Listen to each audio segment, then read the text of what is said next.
Hello everyone, welcome to magnet brains. Myself Prateek Karn स्वागत करता हूं आपका अपने यूट्यूब चैनल मैग्नेट ब्रेन्स पर, जहां पर आपको मिलता है क्वालिटी कंटेंट, क्वालिटी एजुकेशन, वो भी बिल्कुल बाकायदा फ्री ऑफ कॉस्ट। केजी से लेकर के क्लास 12th तक का पूरा एजुकेशन सब आपको मिल जाता है डिटेल्ड वीडियो फॉर्मेट में। और अगर आप हिंदी मीडियम के स्टूडेंट हैं तो आप जानते हैं क्या करना है आपको। मैग्नेट ब्रेन्स का हिंदी मीडियम चैनल भी है, जा करके सब्सक्राइब कर लेना और याद से, एकदम याद से नोटिफिकेशंस को ऑन कर लेना। जिससे होगा क्या ना कि जब भी हिंदी मीडियम के चैनल पे इतनी ही कंसिस्टेंसी के साथ कोई वीडियो, चाहे वो रिकॉर्डिंग हो, चाहे कोई लाइव क्लास हो, जब वो अपलोड होती है तो उसके नोटिफिकेशन सबसे पहले आप तक पहुंच जाएंगे। आप किसी भी कंडीशन में, किसी भी सिचुएशन में कुछ भी मिस आउट नहीं करेंगे, ठीक है। बस एक बात का आप खास ख्याल रखें कि हिंदी मीडियम के चैनल पे क्लास 6 से क्लास 12th तक का पूरा कंटेंट अवेलेबल है। कौन कौन से स्टेट बोर्ड्स हैं सर?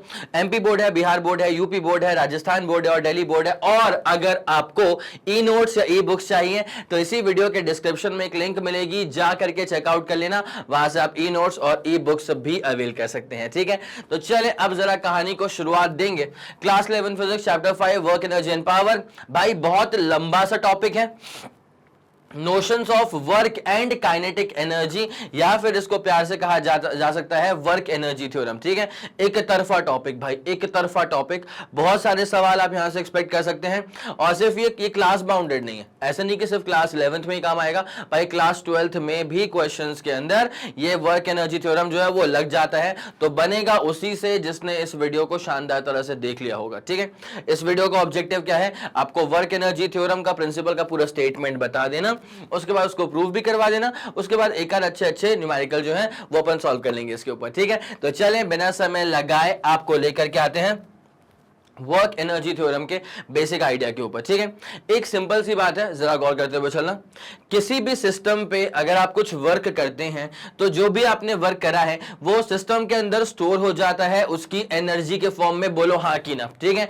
ये बात हमने कोई फर्स्ट टाइम तो नहीं सुनी है, ये हम लोग जानते हैं बहुत पहले से कि अगर आप किसी भी सिस्टम पे कुछ वर्क करते हैं तो जो आपने वर्क करा वो सिस्टम के अंदर ही स्टोर हो गया है उसकी एनर्जी के फॉर्म में। It is as simple as that, ठीक है। देखो भैया, फॉर एग्जांपल जैसे मान लिया इस इंसान की बात करी जाए, ठीक है। इसने इस बॉक्स को ऊपर उठाया है, बोलो हाँ कि ना। This is the force by person, ठीक है। लेकिन ये इंसान जब इस बॉक्स को ध्यान देना अच्छे से, ये इंसान जब इस बॉक्स को ऊपर उठा रहा होगा तब ग्रेविटी इसके ऊपर जाने के मोशन को अपोज कर रही होगी, ठीक है। बिकॉज फोर्स ऑफ ग्रेविटी कहां काम कर रहा है? नीचे काम कर रहा है। ग्रेविटी का मतलब बेसिकली क्या होता है? Gravity is the force of attraction between earth. Gravity is the force of attraction, gravity is the force of attraction between earth and any other body। तो gravity is the force of attraction between earth and any other body. तो जब ये इंसान इस box को ऊपर की तरफ लेके आने का ट्राई कर रहा है तो ऊपर है फोर्स बाय द पर्सन और ग्रेविटी वाला फोर्स काम करेगा नीचे। तो ये इंसान ग्रेविटेशनल फोर्स के अगेंस्ट जाकर के वर्क कर रहा है। तो ये जो वर्क इसने करा ना वो इस बॉक्स के अंदर स्टोर हो गया है उसकी एनर्जी के फॉर्म में। कौन सी एनर्जी? अगर ये बॉक्स किसी पर्टिकुलर हाइट पे रखा हुआ है ना तो इसके पास अब कौन सी एनर्जी है? Potential energy. It's as simple as that, ठीक है।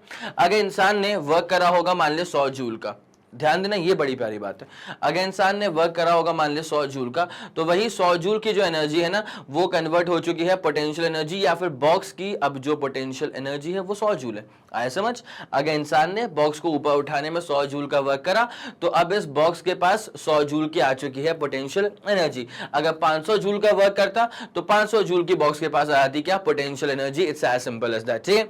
ये वाला फंडा समझ में आ गया? तो मतलब कहीं ना कहीं हम इस बात से तो बिल्कुल वाकिफ है कि सिस्टम पे हम जो भी वर्क करते हैं वो उसमें स्टोर हो जाता है उसकी एनर्जी के फॉर्म में। बोलो हाँ कि ना? यस सर, बिल्कुल सटीक बात है, ठीक है। लेकिन वर्क एनर्जी थ्योरम में आप बेसिकली जिससे कंसर्न है ना वो होती है काइनेटिक एनर्जी। जिससे आप कंसर्न है वो क्या होती है? Kinetic energy. तो ये एग्जाम्पल के लिए काफी सटीक था, ठीक है। अब जरा ध्यान देना काइनेटिक एनर्जी वाला फंडा अपन कैसे यहाँ पर देखने वाले हैं। जैसे मान लो फॉर इंस्टेंस यहां पर हमने रखा है, ये अपने पास में एक स्फेरिकल बॉडी ले लिया अपन ने, चलेगा आपको इतना? यस सर चलेगा, ठीक है। अब क्या है ना कि ये ऐसा नहीं कि ये बॉडी रुकी हुई थी, ये बॉडी मान लेते हैं अपन पहले से ही मूव कर रही है। ये मान लेते हैं कि जो बॉडी है ना ये बॉडी पहले से ही मूव कर रही है और इसके पास वेलोसिटी कितनी है? मान लिया अपन ने यू के बराबर की वेलोसिटी है, ठीक है भाई। अब इसका मास कितना रहा होगा? सर इसका मास रहा होगा m के बराबर। इसके मास के बारे में हमें और तो कुछ नहीं पता, मास था m के बराबर, और इनिशियली बॉडी रुकी नहीं थी, इनिशियली बॉडी भग रही थी विद सम वेलोसिटी u। तो इसके पास कौन सी एनर्जी होगी सर? इसके पास होगी काइनेटिक एनर्जी। क्या होगी वो kinetic energy sir? Half m u square is the basic formula, basically half into mass into velocity का स्क्वायर। तो यहां पर जो वेलोसिटी है ना दैट इज u, तो इसकी काइनेटिक एनर्जी कितनी हो जाएगी? Half into m into you का स्क्वायर। अब मेरी बात सुनते हुए चलना, अगर मैं बात करूं कि भैया इसकी जो इनिशियल काइनेटिक एनर्जी है, तो मैंने बोला कि भाई 100 जूल की है इसके पास इनिशियल काइनेटिक एनर्जी, ठीक है, क्योंकि देख भाई मैं जीरो नहीं बोल सकता, क्यों? बिकॉज बॉडी इनिशियली मूव कर रही थी ना। अब क्या हुआ कि अगर मैंने इसके ऊपर एक फोर्स अप्लाई कर दिया, इसी केस में मैंने इस बॉडी को अकेला नहीं छोड़ा, ठीक है, मैंने इस बॉडी पे ना एक फोर्स भी अप्लाई करके रखा हुआ है, मैंने इस बॉडी पे एक फोर्स भी अप्लाई करके रखा हुआ है। तो जब मैं इस बॉडी पे एक फोर्स अप्लाई कर दूंगा, this is your initial scenario, ठीक है, ये बॉडी यहां भाग रही थी विद सम इनिशियल वेलोसिटी, मैंने फोर्स अप्लाई कर दिया F के बराबर। तो this is all your initial scenario, initial scenario ये है अपने पास में क्या? इसका इनिशियल सिनेरियो। तो भाई जब मैंने बॉडी पे फोर्स अप्लाई कर दिया है तो पता है क्या होगा? फाइनली फिर आपको ये चीज देखने को मिलेगी कि ये वाली बॉडी अब भग रही होगी विद सम न्यू वेलोसिटी, ठीक है, ये जो बॉडी है ना अब ये भग रही होगी विद सम न्यू वेलोसिटी। तो ये ही सेम बॉडी, इसका वही सेम मास m, लेकिन अब इसकी वेलोसिटी जो है ना वो चेंज हो चुकी होगी, ये हो चुकी होगी फाइनल वेलोसिटी।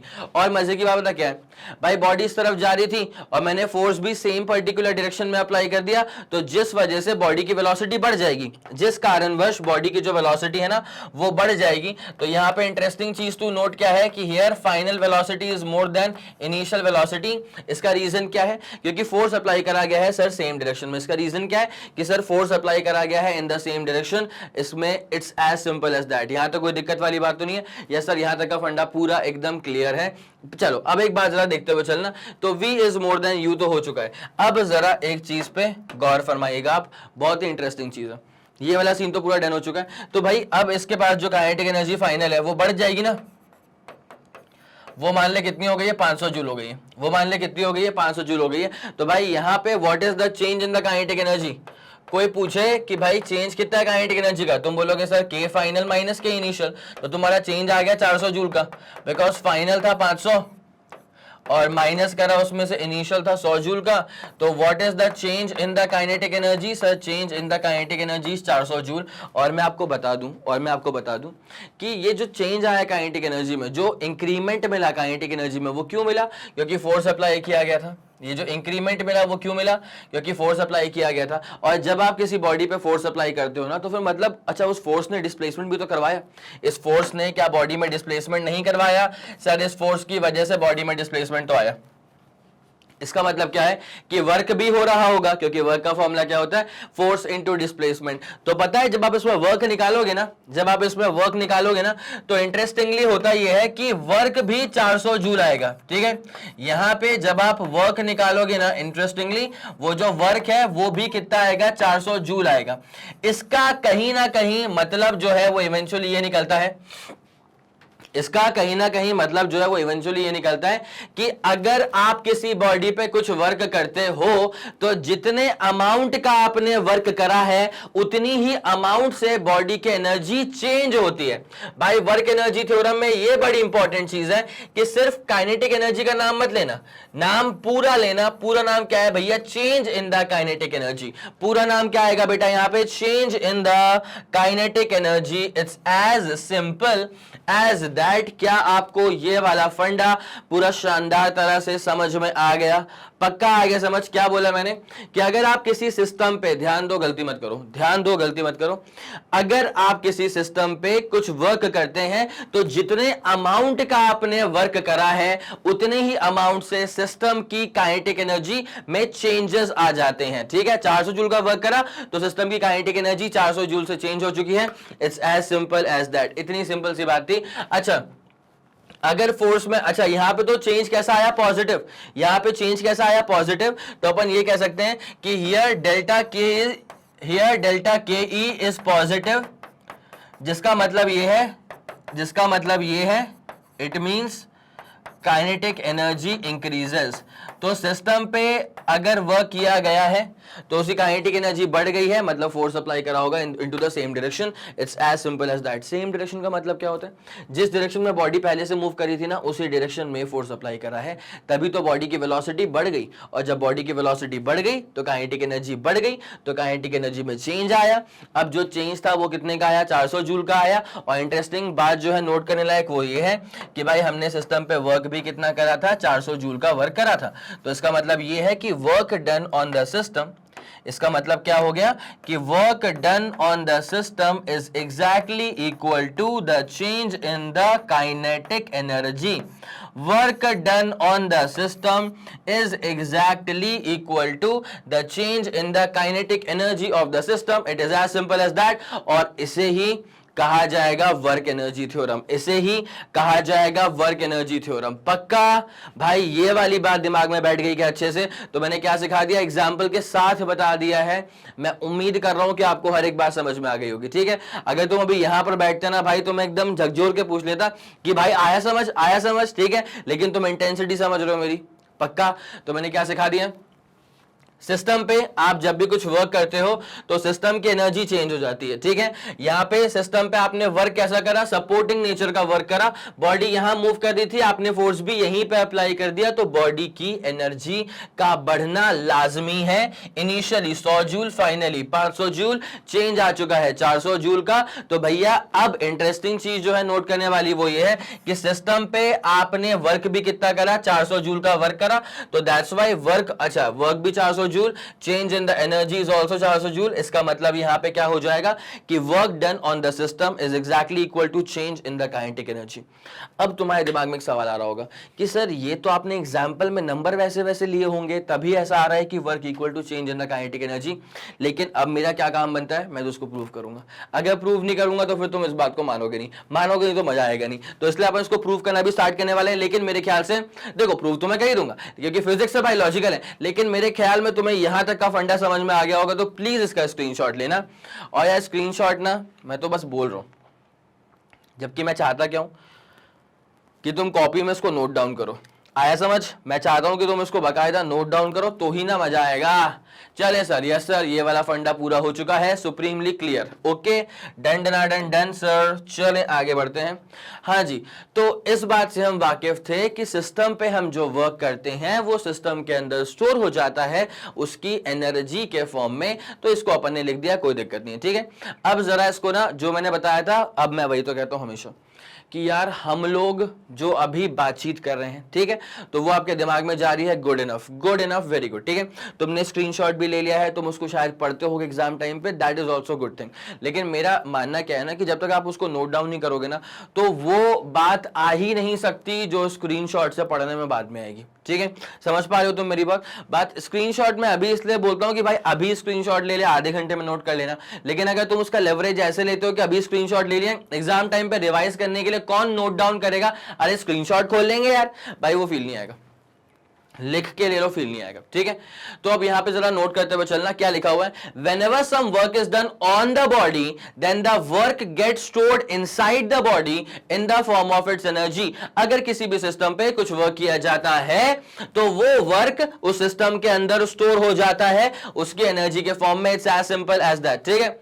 उसके बाद for example, whenever a person lifts up a heavy box, then the amount of work done, जब भी किसी इंसान ने एक हैवी बक्से को उठाया ऊपर की तरफ अगेंस्ट ग्रेविटेशनल फोर्स, तो वो जो वर्क किया है इंसान ने वो स्टोर हो गया उस बॉक्स के अंदर in the form of its potential energy. और पोटेंशियल एनर्जी की बात तब करो जब बॉक्स किसी पर्टिकुलर हाइट पर हो, ठीक है भाई। सब लोगों को पता है कि what is the formula for potential energy. अगर नहीं पता है तो कमेंट सेक्शन में लिख देना, अभी के अभी, तुरंत से पहले लिख दिया। चलें सर, ठीक है। तो वर्क का फॉर्मूला जो आया ना वो आया था, वो पोटेंशियल एनर्जी का जो फॉर्मूला आया वो mgh कैसे आया था, मैं वो जरा वो भी करवा देता हूं। देख लो भाई, जैसे मान ले ये अपने पास बनाते हैं अपन, चल ग्राउंड लेवल, ये बनाया मैंने ग्राउंड लेवल। अब क्या है कि अपन ग्राउंड लेवल से किसी बॉडी को ना ऊपर उठा करके लेके जा रहे हैं। अपन ग्राउंड लेवल से किसी बॉडी को ऊपर उठा करके लेके जा रहे हैं, तो अपन लेकर के आ गए इसको h हाइट तक। अपन किसी बॉडी को ग्राउंड लेवल से ऊपर उठा करके लेकर के आ गए हैं, कितने हाइट तक सर, h की हाइट तक उठा करके लेके आ गए हैं, ठीक है। तो ऊपर उठाने में जो वर्क डन करा वही इसके अंदर स्टोर हो गया उसके एनर्जी के फॉर्म में, ठीक है, आया समझ। तो उसको मैं लिख देता हूं कि work done to lift up the body, work done to lift up the body up to height h, work done to lift up the body up to height h, वही वर्क इसके अंदर स्टोर हो चुका है, ठीक है। Is stored inside the body, लिख लिया इसको, is stored inside the body, is stored inside the body, किस फॉर्म में, इसकी पोटेंशियल एनर्जी के फॉर्म में, stored inside the body in the form of its potential energy, in the form of its potential energy, in the form of its potential energy। अब जरा गौर करना भाई, कितना वर्क करना पड़ा, अब सब लोग जानते हैं सर इजी है। अब तो वर्क कितना करना पड़ा सर, फोर्स इनटू डिस्प्लेसमेंट, मैंने बोला बहुत शानदार, ठीक है ना भाई। कितना फोर्स अप्लाई करा भाई, जितना बॉडी का वेट था सर, बॉडी का मास था m के बराबर, अगर बॉडी का मास m के बराबर है तो बॉडी का वेट कितना हो जाएगा सर, mg के बराबर। तो मुझे कम से कम कितना फोर्स अप्लाई करना पड़ेगा इस बॉडी को उठाने के लिए सर, जितना बॉडी का वेट है कम से कम उतना फोर्स तो अप्लाई करना ही पड़ेगा, मतलब mg का फोर्स अप्लाई करना पड़ा, और कितने हाइट तक, mg के बाद h आ गया, ठीक है। तो ये जो h है ना, mgh, this is the amount of potential energy stored inside the body. कोई दिक्कत वाली बात तो नहीं, वर्क कितना करा mgh, और वही वर्क स्टोर हो गया बॉडी के अंदर उसकी पोटेंशियल एनर्जी के फॉर्म में, और पोटेंशियल एनर्जी का फॉर्मूला क्या होता है, mgh, ठीक है, कोई दिक्कत तो नहीं है, यस सर, याद रहेगा पूरा। मैं चाहूंगा इसको एक बार नोट डाउन करो पहले तो, ठीक है, पक्का। चले फिर ये वाली बात समझ में आ गई आप लोग को, यहां तक कोई दिक्कत नहीं है तो ठीक है सर। तो वर्क का फॉर्मूला आ चुका था F इंटू एस, और यहां से आ चुका है potential energy which is mgh। चले ओके तो हाँ जी, ये सब अपन देख चुके थे। तो वर्क एनर्जी थ्योरम ये बताता है कि सिस्टम पे आपने कुछ वर्क करा, that is exactly equal to the change in the kinetic energy, ठीक है। अब आ गया पूरा इसका स्टेटमेंट। तो वर्क एनर्जी थ्योरम और वर्क एनर्जी प्रिंसिपल क्या बताता है, according to this principle work done by the net force, according to this principle work done by the net force is equal to the change in the kinetic energy, work done on the system is exactly equal to the change in the kinetic energy. शानदार सा equation यहां पे लिखा हुआ था, ठीक है। Conversely जब कोई अपोजिंग फोर्स काम करता है, when an opposing force retarding force is applied on a body, इसकी काइनेटिक एनर्जी डिक्रीज हो जाएगी। भाई एक बात सुनो, अगर सपोर्टिंग फोर्स है, ठीक है, तो एनर्जी बढ़ा देगा। तो सपोर्टिंग फोर्स अगर था, आपने किसी बॉडी पे अप्लाई करा अगर सपोर्टिंग फोर्स, तो बॉडी की वेलोसिटी बढ़ गई, बॉडी की एनर्जी बढ़ गई। तो work done is equal to जो चेंज इन काइनेटिक एनर्जी था, उसमें change in the kinetic energy is basically positive, ठीक है। तो वर्क इज इक्वल टू क्या था, change in the kinetic energy, और काइनेटिक एनर्जी में आने वाला चेंज पॉजिटिव हो जाएगा अगर ये वर्क डन किया जा रहा है बाय सपोर्टिंग फोर्स, तो ऐसा होता है, ठीक है। लेकिन अब तुम समझ गए, अगर कोई अपोजिंग फोर्स काम करेगा, तो work done is equal to change in the kinetic energy.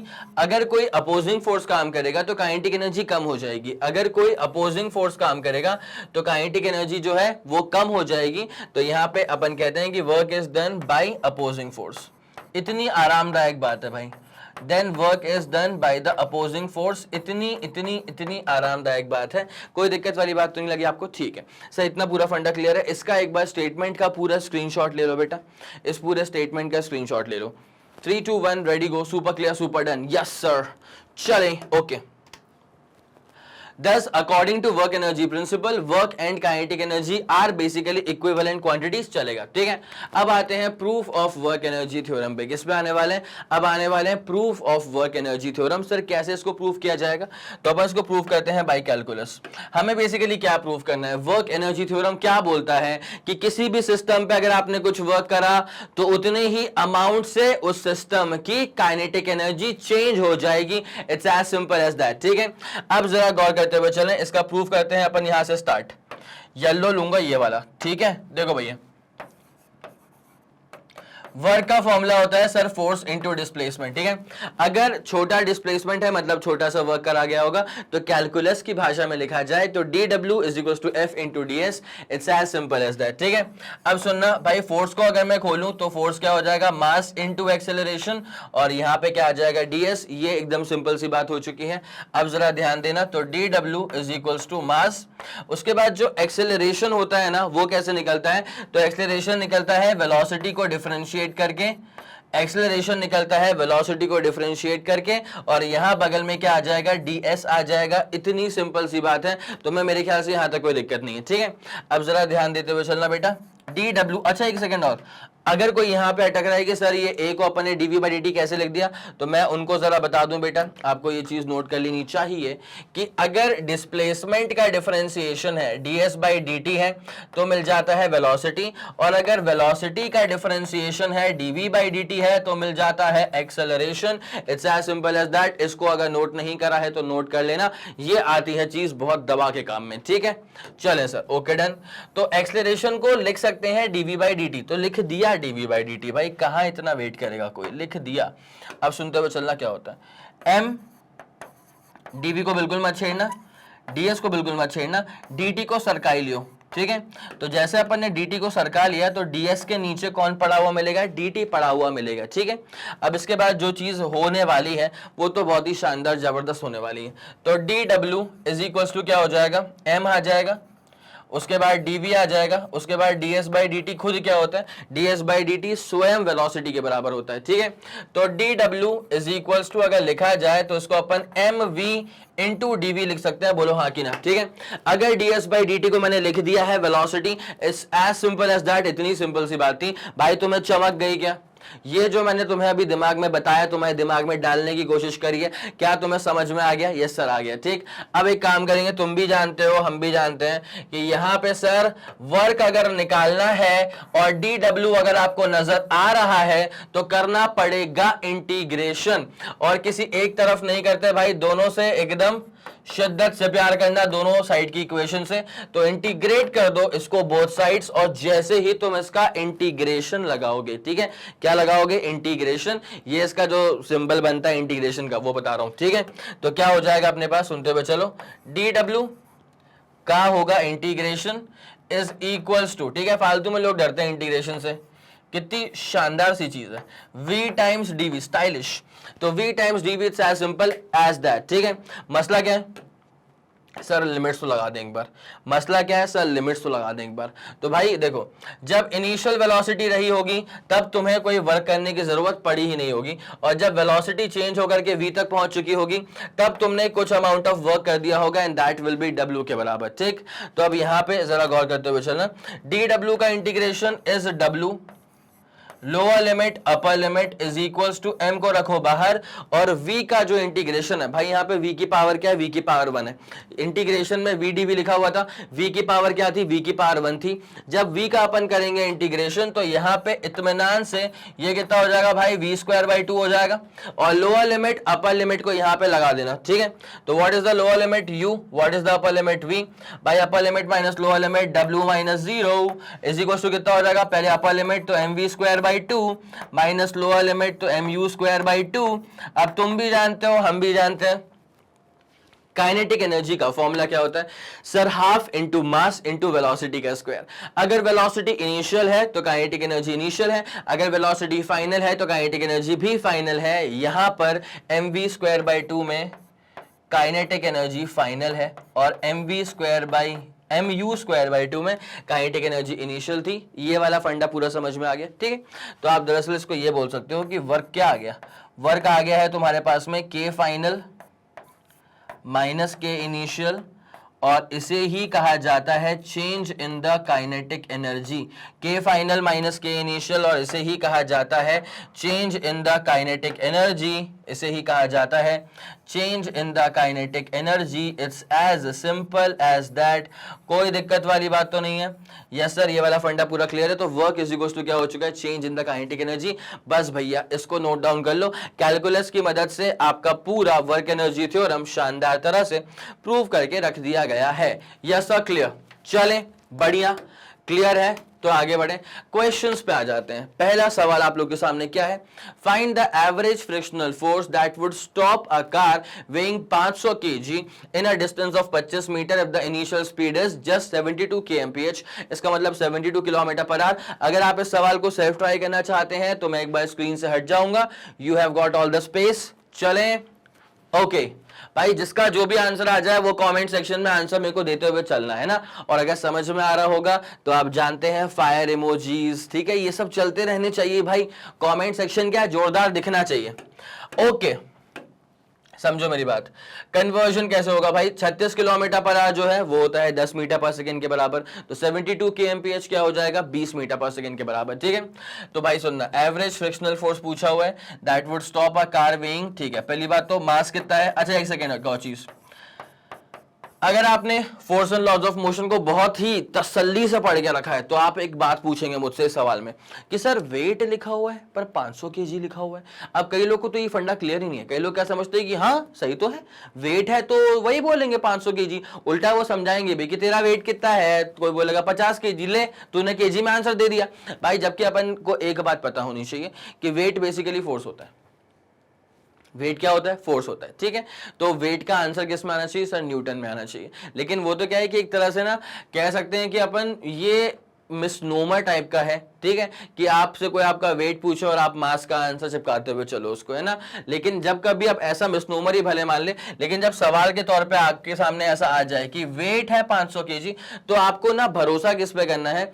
नाम पे मत जाया करो, यूनिट पे जाया करो। नाम पर मत जाया करो, यूनिट पे जाया करो। यूनिट है इसका केजी, इसका मतलब मास है, ठीक है। तो मास गिवन है। और स्टॉप्स, अच्छा मतलब फाइनल वेलोसिटी कितनी है? 0। डिस्टेंस कितना है? 25। इनिशियल वेलोसिटी कितनी है भाई? 72 किलोमीटर पर आवर। और 72 किलोमीटर पर आवर का मतलब होता है 20 मीटर पर सेकंड की वेलोसिटी है। अब क्या पूछा हुआ है कि what is the average frictional force? तो भाई एवरेज फ्रिक्शनल फोर्स निकालने के लिए मेरे को पता है एक्सेलरेशन तो निकालना ही पड़ेगा, ठीक है। एक्सेलरेशन तो निकालना ही पड़ेगा। तो अपन एक काम करेंगे, अब जरा अपन पीछे पड़ते हैं किसके? एक्सेलरेशन के, ठीक है। तो नाउ वहां तो फोर्स निकाल देंगे, ठीक है। यहां मैं निकालता हूं, ये वाला नाव है फॉर एक्सेलरेशन और उस वाले नाव में फोर्स करेंगे अपन, ठीक है। तो एक्सेलरेशन होता है sir v square minus you square upon 2s। बोलो हाँ कि ना? यस सर, सही बात है। फाइनली रुक गया। Initially what was the initial velocity sir? 20। तो 20 का स्क्वायर करेंगे सर 400 अपॉन नीचे क्या आएगा? 2 इंटू डिस्प्लेसमेंट, मतलब 2 इंटू 25 करेंगे तो आ जाएगा 50, ठीक है। तो ए अपने पास में कितना हो जाएगा? माइनस का 8 मीटर पर सेकेंड स्क्वायर, ठीक है। चमका?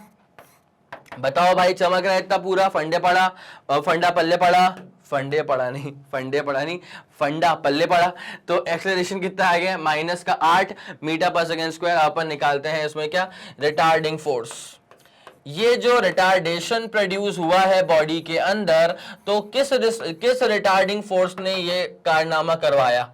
कौन है इसकी जिम्मेदारी लेने वाला? तो भैया retarding force equal to mass into retardation. तो what is the mass sir? Mass तो मेरे ख्याल से 500 kg था। Yes sir, 500 kg। And what is the retardation sir? Retardation is minus का 8।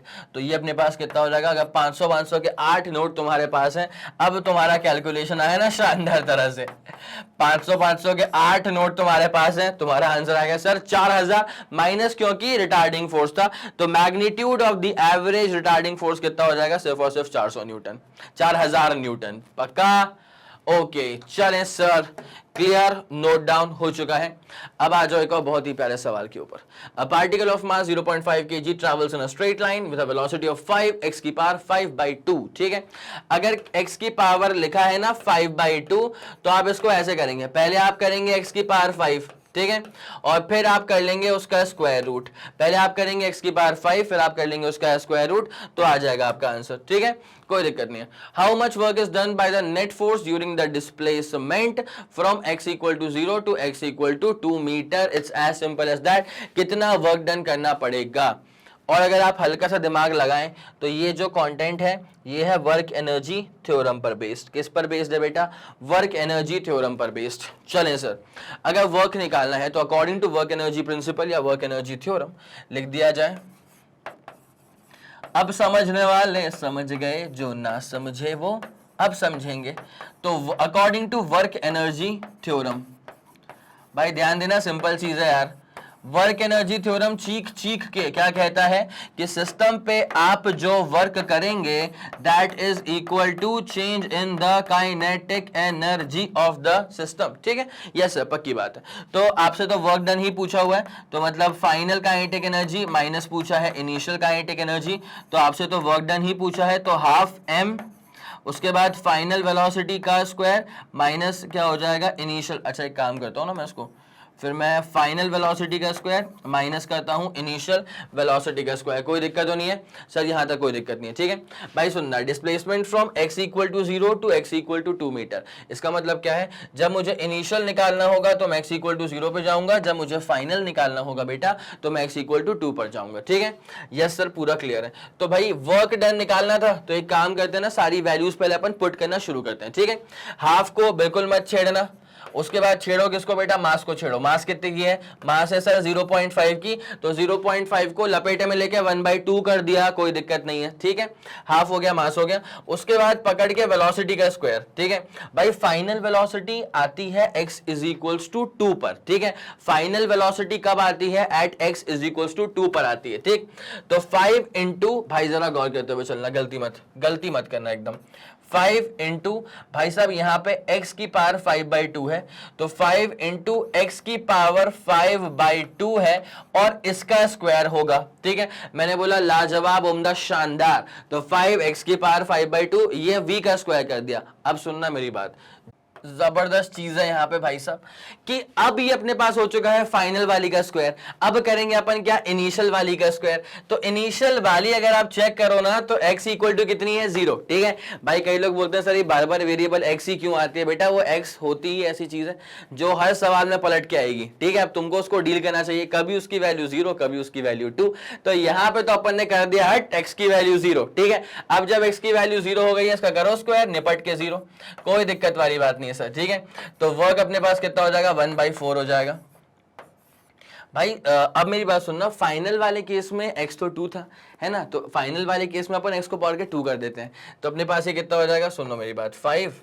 उसके बाद क्या, x को अपन ने पकड़ के कर दिया है 2, 5 का स्क्वायर, इसको मैं सेपरेट कर रहा हूं। ठीक है, तो 5 का स्क्वायर कर दिया। उसके बाद अब मैं करूंगा इसको, 2 की पावर क्या थी, 5/2, इसका स्क्वायर करूंगा तो 2 यहां पे आ जाएगा। बोलो हाँ कि ना, यस सर, यहां तक का फंडा पूरा क्लियर है। और अपन जानते हैं कि अब ये 2 कहीं का नहीं रहेगा, 2 और 2 गए निपट। अब उसके बाद जो बचेगा वो बचेगा ऐसा कुछ 1/4, 5 का स्क्वायर कितना हो गया, 25 हो गया। उसके बाद 2 की पावर 5, तो 2 2 4, 2 8, 2 16, 2 32 पहुंच गए, 32 तक पहुंच गए ना बेटा, बस काम खत्म। 25 इंटू बाई 4 को अपन 8 से मल्टीप्लाई कर देंगे, तो यहां से जो वर्क है वो आ जाएगा पूरा कुल मिलाकर के 200 joule. It's as simple as that, work आ जाएगा 200 जूल, बस काम खत्म हो चुका है। ये रहेगा आपका पूरा answer, done done done done, पक्का, कोई दिक्कत वाली बात तो नहीं है। यस सर, पूरा फंडा क्लियर हो चुका है। ठीक है, तो this was basically the question. 2 question कर लिया अपन ने वर्क एनर्जी थ्योरम पर बेस, पूरा स्टेटमेंट करवा दिया। तो यहां पे खत्म होता है हमारा पूरा वर्क एनर्जी थ्योरम का लेक्चर। मैं उम्मीद करूंगा कि आपको ये लेक्चर पूरा पसंद आया होगा, पूरा समझ में आया होगा। अगर आपको लगता है कि इस वीडियो ने आपकी हेल्प करी है तो जरा आप इस वीडियो को प्यार बरसाएं, इस वीडियो को लाइक करें, और सबसे ज्यादा इंपॉर्टेंट चीज, इस वीडियो को पूरा फैला दो, अपने सारे मित्र मंडल को बता दो कि मैग्नेट ब्रेन्स के चैनल पे फिजिक्स के प्लेलिस्ट के अंदर क्या क्या शानदार चीजें ऐड हो चुकी हैं और क्या जबरदस्त चीजें आपको और भी जल्द से जल्द मिलने वाली हैं। ठीक है, अगर आपका कोई भी फीडबैक है या सजेशन है, तारीफ है या बुराइयां हैं या जो कुछ भी है, अपनी सारी बातें आप मुझ तक पहुंचा सकते हैं यूजिंग द कमेंट सेक्शन। ठीक है, तो चलिए इसी के साथ अपन क्लास करते हैं पे समाप्त, और आपसे मुलाकात होगी अगले लेक्चर में। और जैसे कि आप सब जानते हैं कि मैग्नेट ब्रेन्स जो प्रोवाइड करता है वो है English medium as well as Hindi medium वाली classes with entire full complete syllabus coverage, CBSE board, Delhi board, Bihar board, UP board, MP board, Rajasthan board, और वैदिक मैथ्स क्रैश कोर्स और स्पोकन इंग्लिश। इसके अलावा अगर आपको कोई भी इंफॉर्मेशन चाहिए तो आप मैग्नेट ब्रेन्स के ऑफिशियल वेबसाइट पर विजिट कर सकते हैं। Thank you so much.